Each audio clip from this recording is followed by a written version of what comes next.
Kung kahapon, isang emosyonal na Senadora Laila de Lima ang umarap sa media, kanina, palaban ang Senadora. Tahasan niyang itinanggi ang ilang aligasyong binitawan ni Pangulong Rodrigo Duterte. Pero inamin din ni de Lima na may kakaunting katotohanan sa ilan sa mga sinabi ng Pangulo, nakatutok si Rida Reyes. Buong pagmamalaki ni Pangulong Duterte, mayroon daw siyang ebidensya laban kay Senador Laila de Lima. Kanina, direkta nang itinanggi ni de Lima ang akusasyon. Hindi raw siya tumanggap ng drug money na ginamit sa kanyang kampanya bilang senador o kaya'y naging protektor umano ng drug lords sa Bilibid. The insinuations na protector ako, coddler ako ng drug lords or drug convicts dahil nakikinabang ako. Either I'm in their payroll, sabi nila, or nag-contribute sila sa campaign funds ko. Ilang beses ko na po yan dinenay. So I'm denying it again. That's an absolute lie. That's completely false. I will never do that because I've never betrayed my oath as a public servant, and I don't intend to ever betray my oath as a public servant, lalo na may mandato ako ngayon sa taong bayan. Ang mga akusasyon ni Duterte, una, immoral daw si de Lima dahil nakikiapid sa kanyang driver na may asawa. At pangalawa, ang driver daw niya ang bagman ni de Lima ng pera mula sa droga. Itinanggi ni de Lima ang akusasyon tungkol sa droga.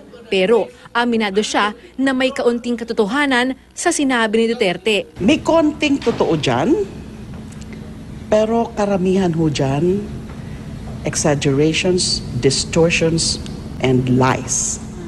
And foremost of the lies, itong sinasabi na may nangungulekta para sa akin sa Bilibid. That is an absolute lie. I don't want to be publicly engaging na paisa-isa ko na mga i-explain yan, etc. But this one I can tell you, may some snippets of facts, snippets of truth, but the bulk of it are distortions, are exaggerations, and lies. Hindi na dinitalya pa ni de Lima kung alin sa mga sinabi ni Duterte ang totoo. Rida Reyes, Nakatutok, 24 Oras. Natuntun po ng GMA News ang mga sinasabing bahay sa Urbis, Tondo, Pangasinan ng driver ni Senadora Laila de Lima na si Ronnie Dayan. Pero taliwas sa mga napapaulat, iginiit ng nagpakilalang kaanak ni Dayan na hindi galing sa droga ang ipinagpatayo sa bahay. Hindi rin daw pag-aari ng driver ni de Lima ang bahay. At mula po sa Pangasinan, nakatutok live si Tina Panganiban Perez. Tina. Vicky, natunto namin dito sa Urbis, Tondo, Pangasinan ang sinasabing bahay ng driver ni Senator Laila de Lima na laman ngayon ng mga balita.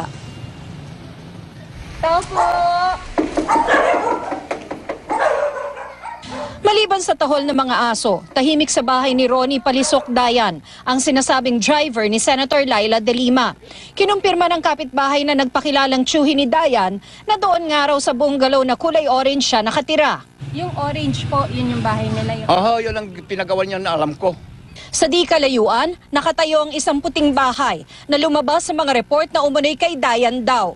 Pero ayon kay Lumibaw, hindi kay Dayan, kundi sa kapatid niyang si Almita Dayan Torreta ang bahay. Pero ito, maski tingnan yung mabuti yan, pangalan ng kapatid niya. Dahil engineer yung asawa ni Turita. Si Purita, kapatid Turita, ni Ronnie. ate niya. Gano'n na po sila katagal dyan nakatira? Matagal-tagal na eh. Ilang taon na po? Mga 4 na taon na siguro. Sa record ng Municipal Assessor's Office, kay Torreta nga nakapangalan ang puting bahay sa Barangay Galarin, Urbis, Tondo, Pangasinan. Ang orange na bahay naman, hindi pa raw napapartisyon ng lote na pag-aari rin daw ng pamilya ni Dayan. Sabi ng tiyuhin ni Dayan, 20 taon na raw ang bahay na puti pero bagong repair ngayon. Ang akusasyon ni Pangulong Duterte, karelasyon ni de Lima ang kanyang driver at yun daw ang kumukolekta ng pera para kay de Lima mula sa droga sa Bilibid. Pero ayon kay Mang Alfredo, malinis na pera ang pinagpatayo ng bahay. Ang tanong sa mga ulat, kung yung puting bahay raw ba ang sinasabi ni Duterte na iniregalo ni de Lima sa kanyang boyfriend gamit ang pera mula sa droga. Pero sabi ni de Lima, Yung house, ma'am, kasi sila press ko. Hindi sa akin. Sabi ni Lumibaw, maayos naman daw ang pagsasama ni Dayan at ng misis niya. Tahimik naman po yung pagsasama ni Ronnie at saka ng misis niya. Oo, tahimik. Wala naman po silang Away. problema. Wala. Kapit-bahay ko sila. Hindi raw nakikita ni Lumibaw si De Lima. Ayaw naman magpa-interview ng mga kapitbahay. Sarado rin ang barangay hall. Pati ang kapitan, wala raw sa kanyang bahay. Ayon sa bagong Chief of Police ng Urbis Tondo, madalang lang doon si Dayan. Kung minsan, andito lang yung madalang lang naman na pumunta si Ronnie dito. Nakikita namin minsan yung sasakyan niya. Pero hindi nagtatagal. Noong taong 2014, nasampahan ng reklamong grave threat at illegal discharge of firearms si Dayan matapos magwala umano sa house blessing ng isang kamag-anak. Nakainom daw noon si Dayan at nagpaputok pa ng baril. Kalaunan, na-dismiss din ang mga reklamo laban kay Dayan.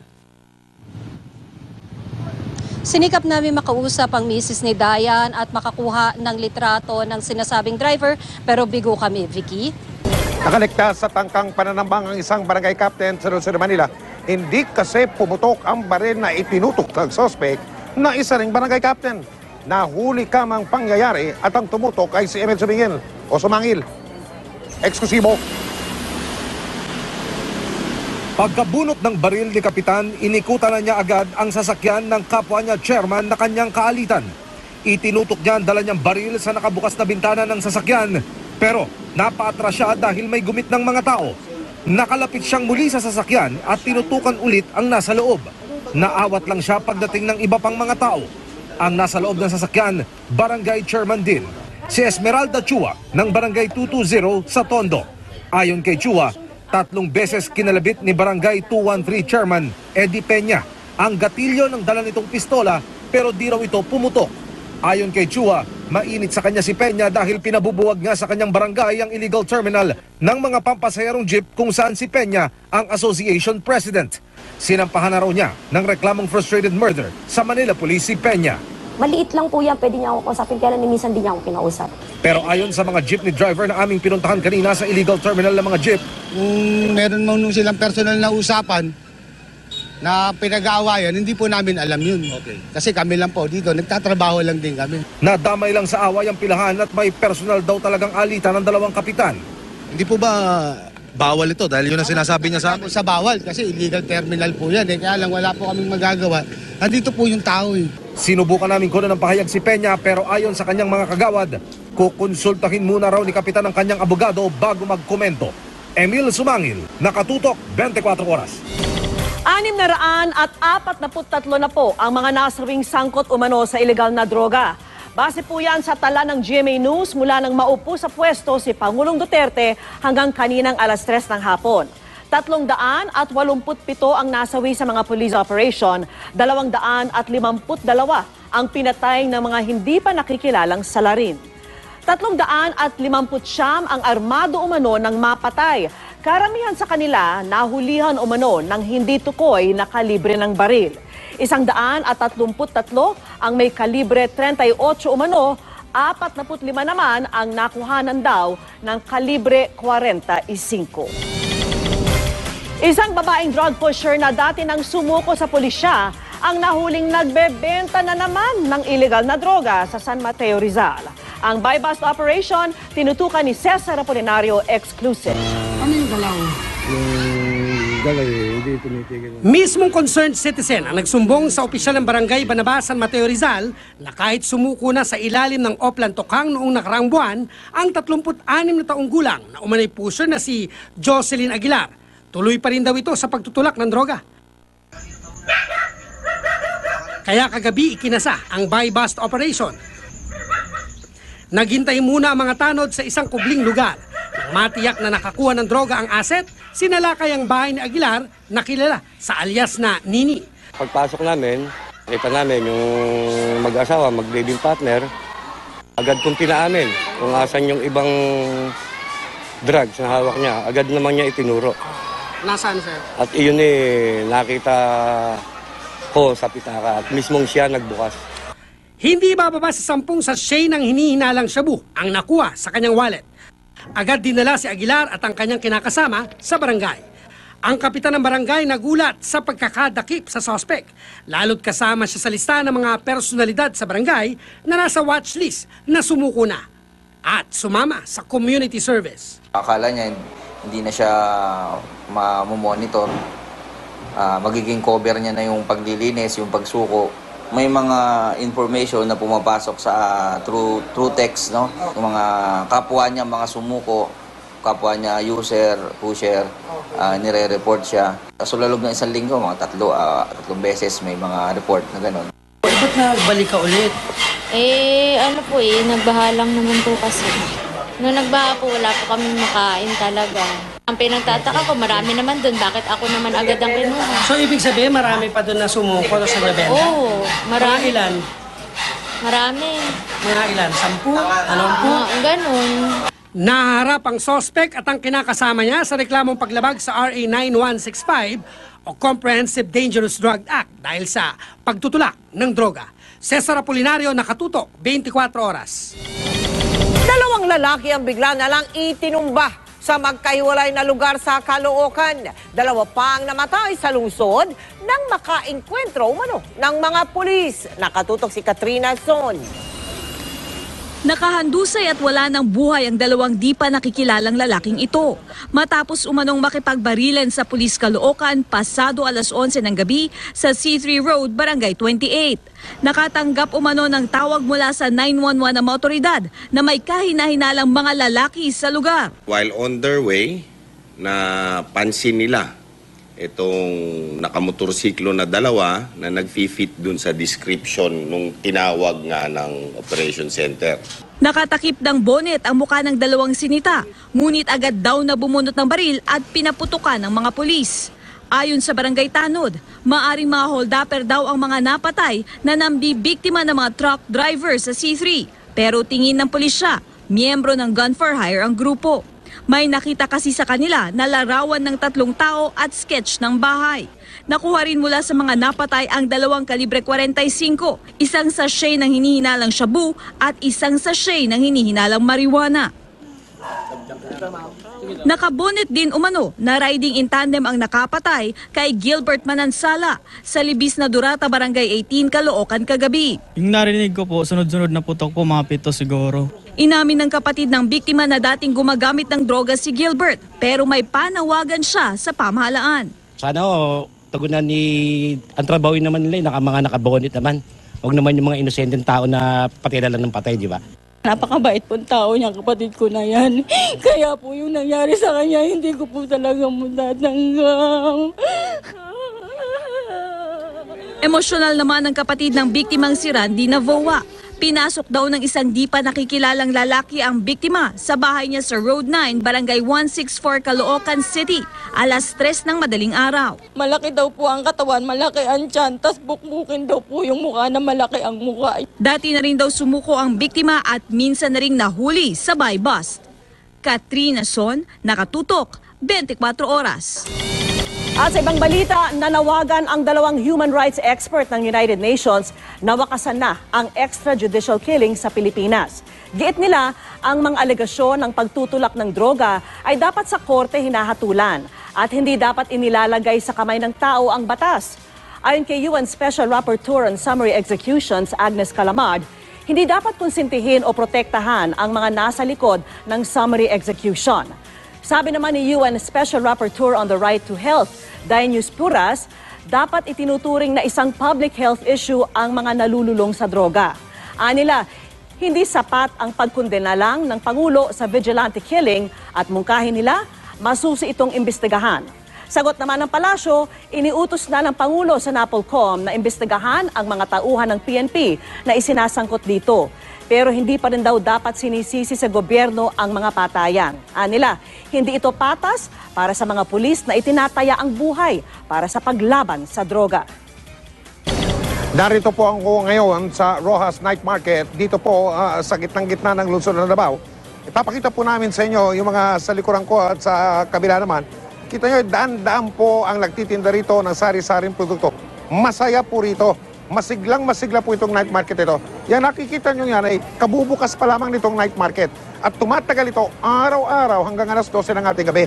Hindi nyo akalain no, na pinasara na ito nung pagpasok ng Agosto Pero muling binuksan ngayong linggo lamang. Araw-araw po, itama natin yon. Gabi-gabi po itong night market na ito.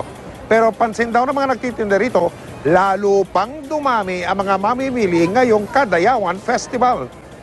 Nagmula po sa salitang madayaw ang salitang Kadayawan. Ibig sabihin po niyan, maganda o mabuti. At sa ating ang pagbisita ngayon dito sa Davao, nasaksiyan ko po ang maganda at makulay na pagdiriwang na ito.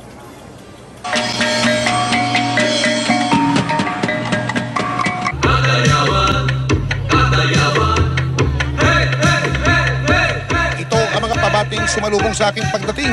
Agkagi kaniyo, madayo, Dabo. Mapia Kadayawan. Marika Salam Kanita Langon, Happy Kadayawan!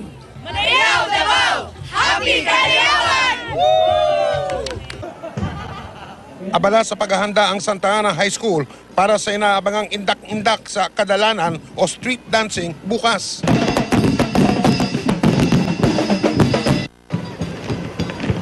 Ensayo pa lang ito! Practice pa lang! Isa lang ang Santa Ana High School sa 15 eskwela ang lalahok sa indak-indak. 1 milyong piso ang premyo sa bibidang pinakamahusay na indak.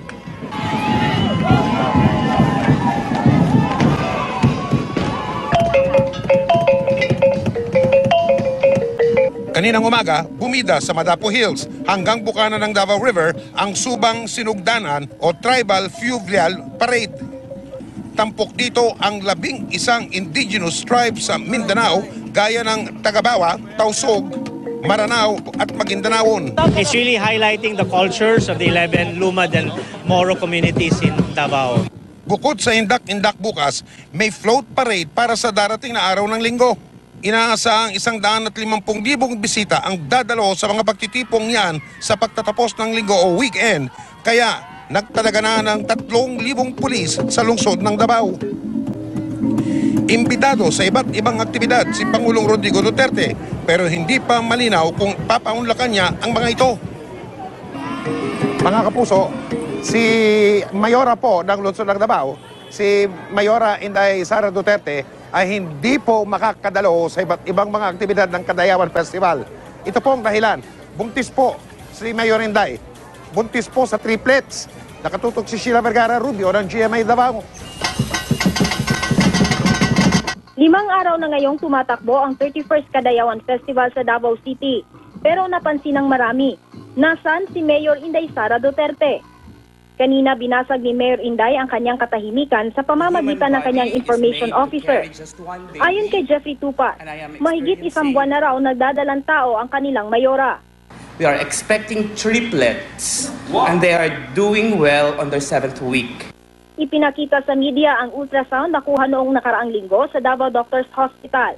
38 anyos na si Inday Sara at nabuntis daw siya sa pamamagitan ng in vitro fertilization. Ganito rin daw ipinagbuntis ni Inday Sara ang kanyang pangalawang anak na si Sting. Inilarawan pa ni Inday Sara ang kanyang pinagdadaanan sa pahayag na binasa ni Tupas. The human body is made to carry just one baby and I am experiencing threefold of all the pregnancy symptoms that a woman goes through. I am having a hard time with the symptoms as well as the complications of a multi-fetal pregnancy. Gayunpaman, hindi nag-file ng leave of absence si Mayor Sara. Pinayuhan lang daw siya ng kanyang OB-GYN na huwag na muna pumunta sa matataong lugar tulad nga nitong Kadayawan Festival para hindi mahawa ng sakit o magka-impeksyon. I may be physically weak, but rest assured that I am on top of the situation here in our city.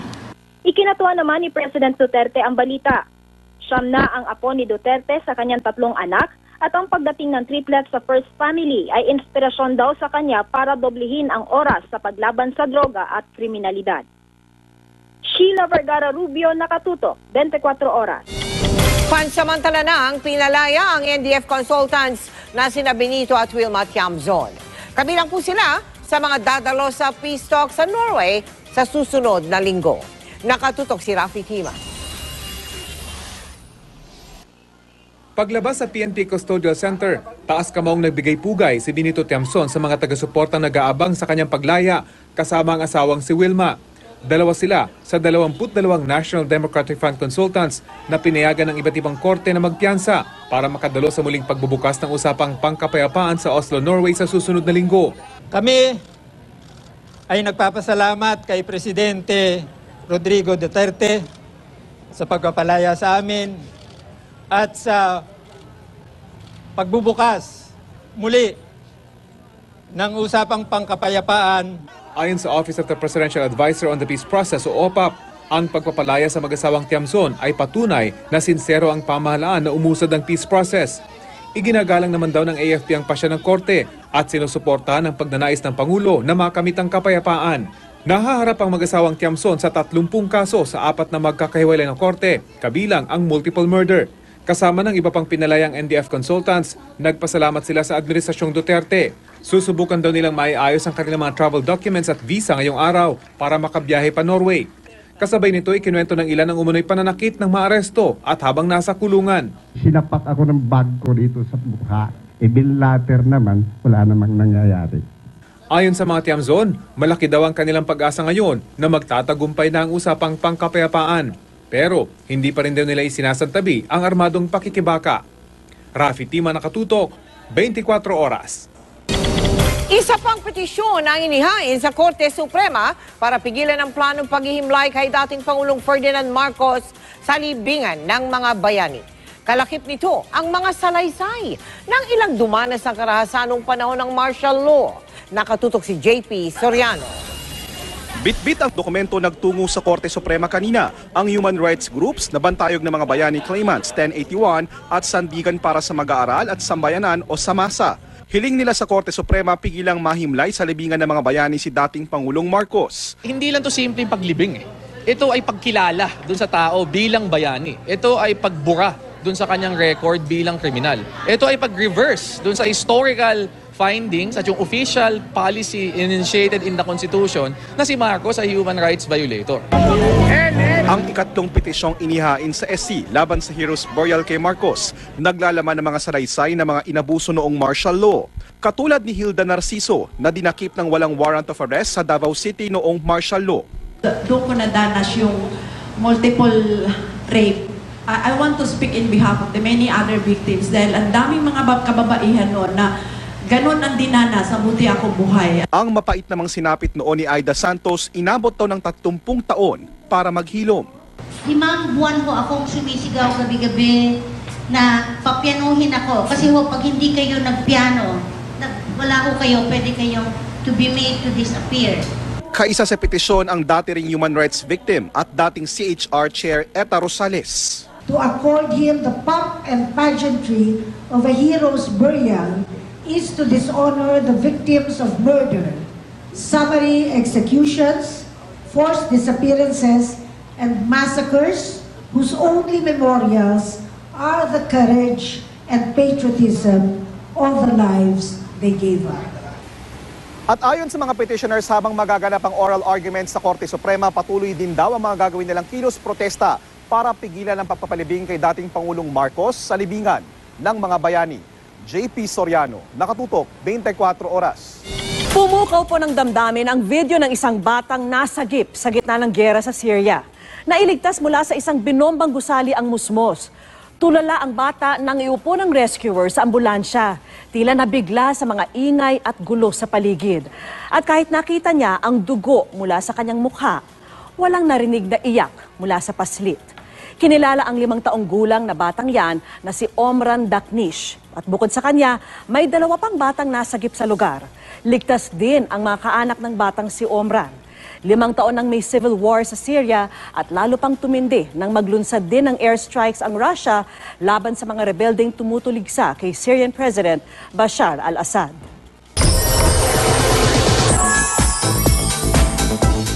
May init na showbiz balita sa Chika Minute, ihahatid sa kauna-unahang pagkakataon ng kapuso nating si Janine Gutierrez.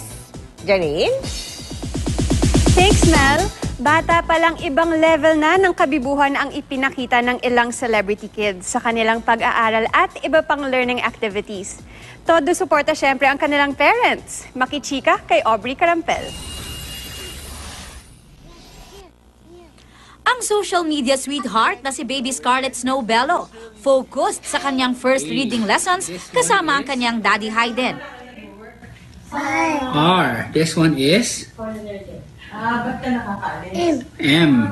Very good. Okay. Level up agad si Scarlett sa kanyang alphabet lessons.